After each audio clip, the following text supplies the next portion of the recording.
What's up, Internet? This is Rambling Josh, and you're watching another episode of Let's Play Quest 64. Today we have arrived in Dondoran. So, first order of business is to come in here, and I don't think this is actually where I want to go, is it? Maybe it is? That's the lady that gives you fresh bread anyways in this town. I guess I have some already. And this lady will give you dewdrops if you don't have any of those, so that is also handy. Unfortunately, neither of those apply to me, so I don't actually want to be in here. The problem is that sign. It's kind of hard to see because it's dark. Not that like day and night does anything in this game, but that sign looks kind of like that sign. It's kind of hard to tell the difference just because they're both kind of round and brownish. They're very nondescript. Jeez, talking to these guys behind these counters can be kind of troublesome. That applies to a lot of things in this game, actually. Just kind of trying to center yourself perfectly to interact with something can be difficult. So anyways, that guy gave us yellow wings. Here's the inn if you need to rest up. And I am lost in this place already. This place is kind of crazy because it's just full of like narrow, winding pathways, so it's pretty easy to get lost. Like, this place confused the heck out of me when I was a little kid. But luckily there's not a whole lot that's actually important in here. The only thing I particularly care about is that there's an element down here. So, I grabbed that, I got my yellow wings that will return me back to Dondoran if I so choose. And the only place left to go is, if we head up this way, over here we have Dondoran Castle. So, come in here. And we can kind of explore the castle a little bit if we so choose. Is there a door? Yeah, there's a door over here. So, unfortunately, like I said, most areas in this game are either completely empty, like this one, or they just contain like a person that has nothing interesting to say. So, exploration in this game is really kind of not something that feels like it's worth doing most of the time. But there are occasions, usually it's a pretty good idea to explore a castle. Because you'll find places with lots of treasure on them, like this one. At least I believe there's lots of treasure in here. Yeah, there's a few treasure chests.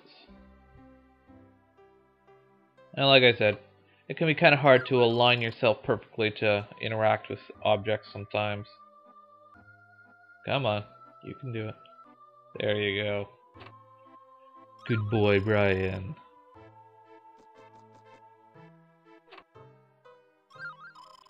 Mint leaves, those are like a stronger dewdrop. They recover 20 MP. And this is Princess Flora. I am indeed. No, not really.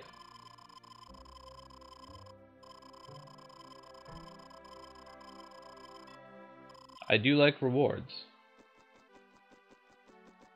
So, I guess that's what we're doing. Kind of blunt, but yeah.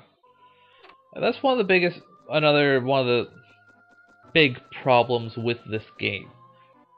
Like, that is what you have to do, but like there's nothing overtly telling you that's what you have to do.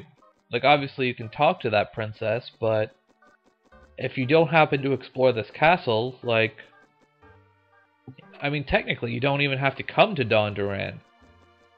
So, I mean, there's nothing really saying, you know, this is what you have to do.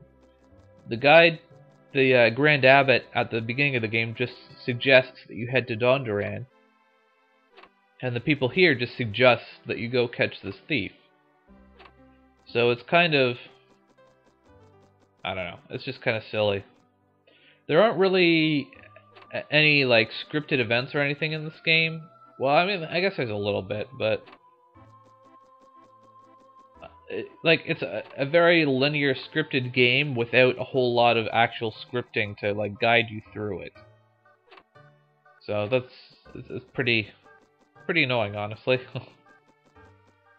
uh, this castle isn't actually very well built at all, is it? I gotta head to the throne room now, but for whatever reason, I can't actually get there from the top level. I have to go down.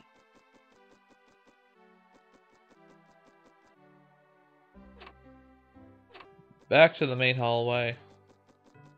And then go upstairs. It's pretty silly.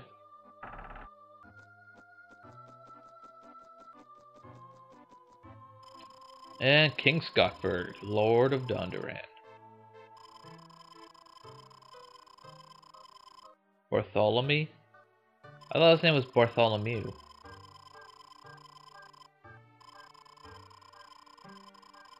Well, I have now.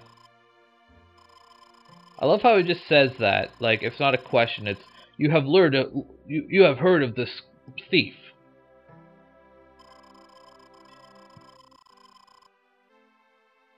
Okay then. So let's see what you got back here. More chests. I do like things.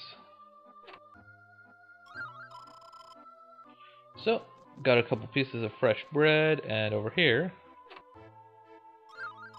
some more dewdrops. And we're done here. There's a definite possibility. Well, no, never mind. I was going to say there's a definite possibility that we will never again return to Dondoran, but that's not actually true. We will be returning here. But probably just once. So now we just gotta make our way back out of Dondoran and over to where the thief is. We'll wind our way through this town.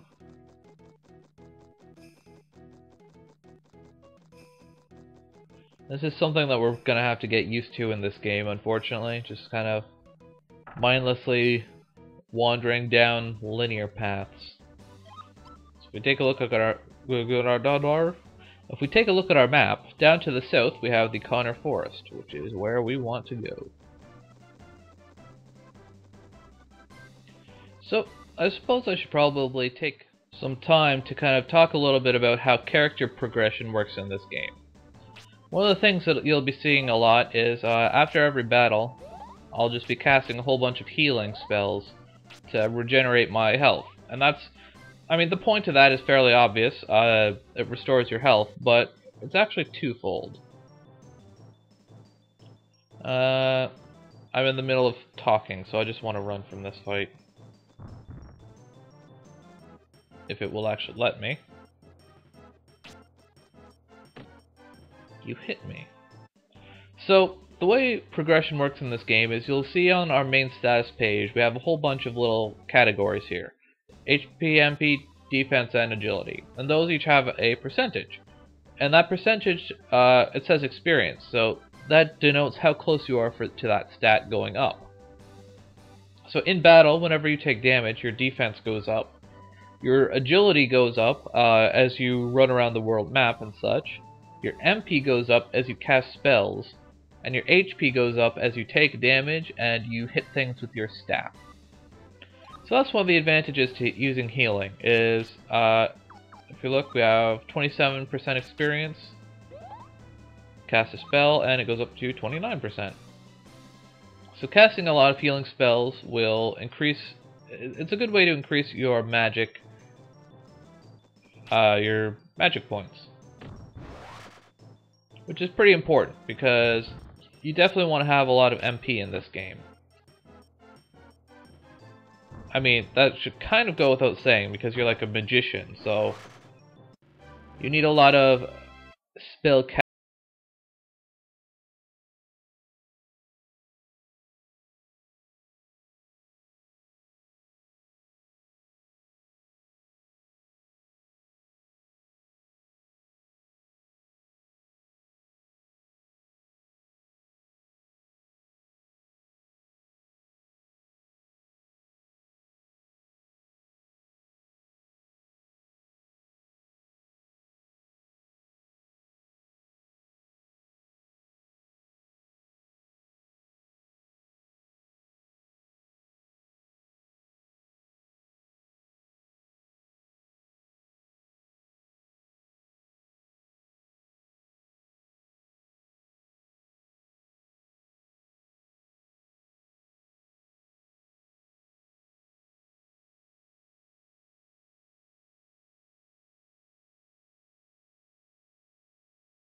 turns, so to speak.